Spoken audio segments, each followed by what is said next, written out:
conversation. Cheers, buddy. Welcome, everybody. How are you today? I'm good. We just filmed an episode a few minutes ago, and I'm still laughing at your hair. Yeah, it's bad. It's bad. Maybe next week we'll get a new haircut. So, welcome to another episode of Bourbon and Booze, on where we evaluate liquor. On Tuesday, Thursday, we do whiskey, and today, Thursday, we're doing a local whiskey that I'm kind of excited about. I bought this probably about 3 months ago, and it's just been sitting on the shelf, and we just opened it this evening. And this is from a local distillery that's actually not too far from where we are. This is the Jacob Weldon bourbon. Jacob Weldon bourbon. It's a Texas bourbon from, of course, the Jacob Weldon Distillery. Actually, I think it's the Cleburne Distillery is the actual name. And it's in Cleburne, Texas. 80 proof.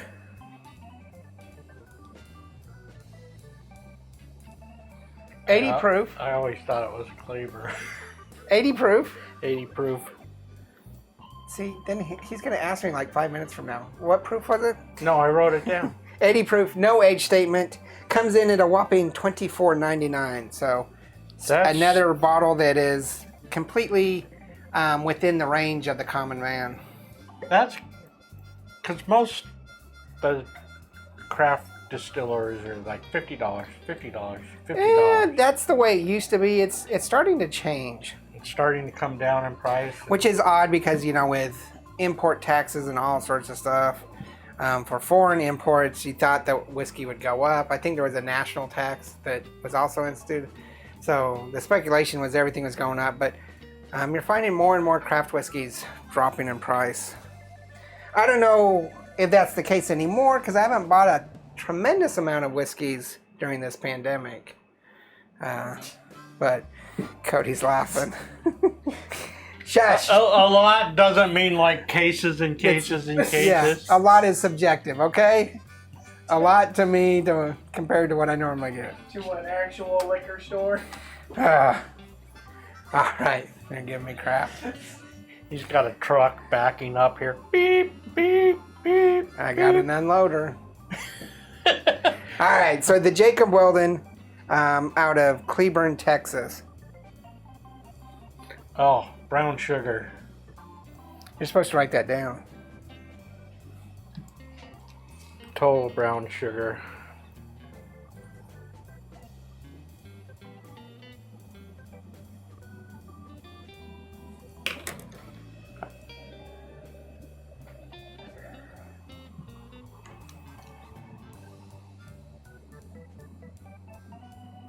This is by far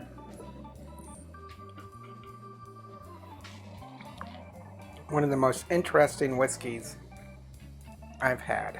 Ugh. Johnson County Distillery, not Cleburne Distillery. It's a blended bourbon. It's blended and bottled by the Johnson County Distillery, so it's going to be sourced.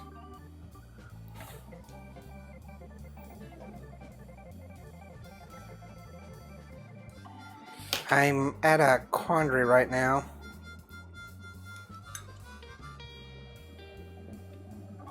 I kind of am too.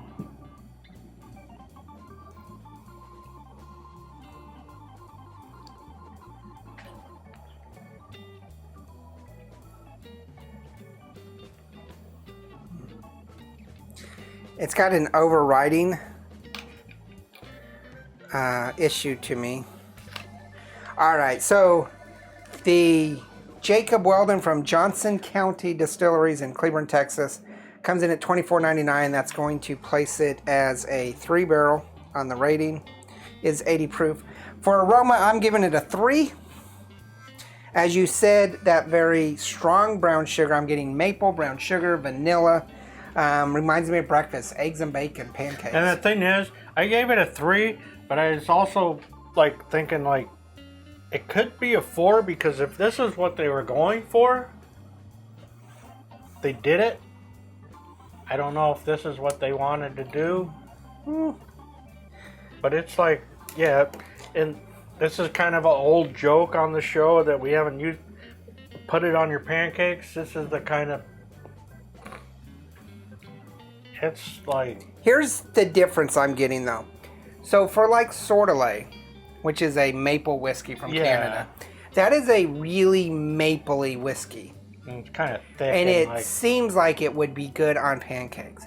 Like the BSB out of Washington, the brown sugar, there's a very brown sugar and very sweet tasting.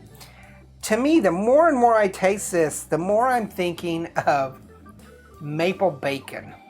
Yeah. And I don't find bacon very appealing in the whiskey. And we've tried bacon whiskey before. And this is not a maple syrup, maple pancake bacon, or maple. It's more of a maple bacon maple. And so that is hindering my ability. I gave it a 3. And I need to move on because the more I think about it, the more I want to drop it to 2.5 because I'm not liking it. With flavor, I gave it a 3. You gave it a 3. Again, the maple, but that medicinal and that baconish. This is a very interesting whiskey to me. What do you got for flavor? You got 3. Why? Because it's like... tastes good, but it's not like something I would like. Tell you the truth right now, it's making me want to have pancakes, and I never eat pancakes. This is something... I can see that I would want pancakes to correct my flavor, my palate of what I want versus what I'm getting. I find it very medicinal, very bacony. And this is really kind of curious to me because this is the only thing they bottle. And if they're sourcing, why did they just go to this as their signature? Yeah, they should have done something a little more. They're not too far from us. We might have to go visit and just kind of get some insight into their process. It'd be nice to meet with them and talk to them and find out what they were thinking. If they have anything else coming out on the line. I will say that this isn't something I would pick up and drink, but it could be something very interesting for cocktails and mixed drinks. Or add some flavors. I was thinking for cooking, it could add some sort of barbecue or something. Yeah, or like, I don't know, even put it in like a meatloaf or something. I mean, I'm talking it's... At $25, that's probably not a bad experiment to do. You know, if it was in the 50 range, I'd be like, no. Huh, interesting. I gave it a 3 for bite. You gave it a 4. You don't find much to it. It's not. I think it's got a little bit of a medicinal, a little bit of alcohol, ethanol bite to it, and it's got a lingering aftertaste I don't care for. It's not bad. It's just not me. Because since I tried this, this has been in my mouth since we started doing the... It's there. It doesn't go away. It doesn't go away. I think on their website, and I'll have to double check, I think on their website they list a whole bunch of cocktails. So maybe that's what their goal was to make a cocktail bourbon. We'll have to see. I could see as a cocktail. I could see it for cooking, but I just can't see just coming home and drinking this. I think I might actually look around and see if anybody else has done reviews on YouTube and see what they say. Because I'm really kind of confused on this one. Yeah. I'm a little bit befuddled. Like that word? Befuddled. Befuddled. Tell us what you think about Jacob Weldon. Tell us the Johnson County Distillery. I'm tempted, you know, it's an exact 80 proof, but I'm tempted to actually slide this over into the flavored whiskey column. And I think it was a very kind of, you know, I didn't do anything on the internet on their webpage other than a cursory look, but I'm wondering if this was kind of a sleight of hand to not say it's a flavored, because it's mapley. Oh, it's... Oh, it's... I think I might actually look around and see if anybody else has done reviews on YouTube and see what they say. Because I'm really kind of confused on this one. Oh, it's... I'm a little bit befuddled. Like that word? Befuddled. totally. Like, Tell us what you think about Jacob Weldon. Tell us what you think about flavored maple whiskeys. We're not batting too well on those. yeah, Yeah. it just makes me want to have pancakes, and I don't usually eat pancakes. We'll have to get that shirt on the merchandise again. So make sure you hit the like and subscribe. Check out Instagram, Facebook, Twitter, and merchandise. Did I say merchandise twice? Did I? I don't think so. Twitter and Instagram. Cody just uploaded to Instagram. No. So you tell us what you think. Remember, there's no bad whiskey. There's only good whiskey and great whiskey. I'm going to have to put this in the good whiskey column.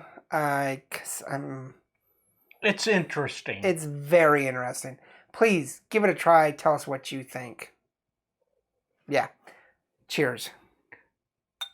Laters.